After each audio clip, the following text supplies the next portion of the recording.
หน้า251ตั้งแต่ภูมิมานางเทวานางสัทธังสุตวาจาตุมมหาราชิกาติเอธาปนะเป็นต้นไปอันหนึ่งในคำว่าภูมิมานางเทวานางสัทธังสุตวาจาตุมมหาราชิกานี้พึงทราบลำดับดังนี้ว่าอากาสัทธาเทพเจ้าทั้งหลายได้สดับเสียงเหล่าภูมิเทพเจ้าแล้วเทพเจ้าชั้นจาตุมหาราชทั้งหลายได้สดับเสียงเหล่าอากาสัทธาเทพเจ้าแล้วดังนี้เป็นต้น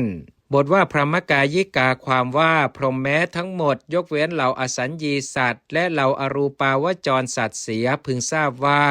ได้สดับแล้วและครั้นได้สดับแล้วก็ได้กระจายเสียงให้บรรลือลั่นแล้วหลายบทว่าอิติหาเตนะคเนนะความว่าชั่วขณะเดียวแห่งอัจฉาจารของท่านพระสุทินนั้นด้วยอาการอย่างนี้2บทว่าเตนะมุหุเตนะความว่าชั่วครู่เดียวแห่งอัจฉาจารนั่นเอง2บทว่ายาวะพรหมโลกาความว่า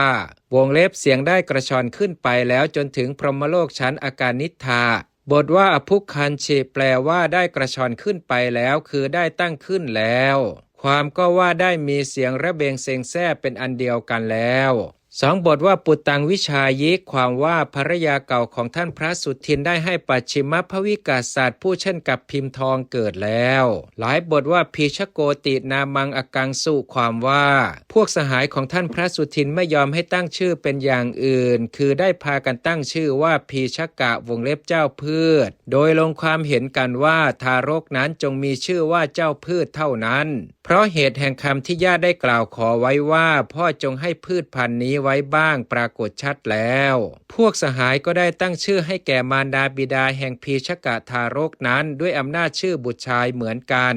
คำว่าเตอปเรนะสัมเยนะนี้ท่านกล่าวหมายเอาเจ้าพืชและมารดาของเจ้าพืชได้ยินว่าในเวลาที่พีชกะมีอายุ 7-8 ขวบมารดาของท่านได้บวชในสำนักนางภิกษุณีและพีชกะทารกนั้นก็ได้บวชอยู่ในสำนักของภิกษุได้อาศัยเพื่อนพรหมจารีผู้เป็นกัลยาณมิตรก็ได้ดำรงอยู่ในพระอรหันต์แล้วเพราะเหตุนั้นท่านพระอุบาลีเถระจึงได้กล่าวไว้ว่า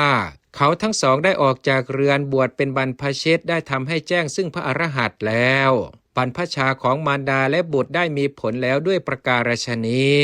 ส่วนบิดาของพีชกะทารกนั้นถูกความวิปฏิสารครอบงำอยู่เพราะเหตุนั้นท่านพระอุบาลีเถระจึงได้กล่าวคำว่า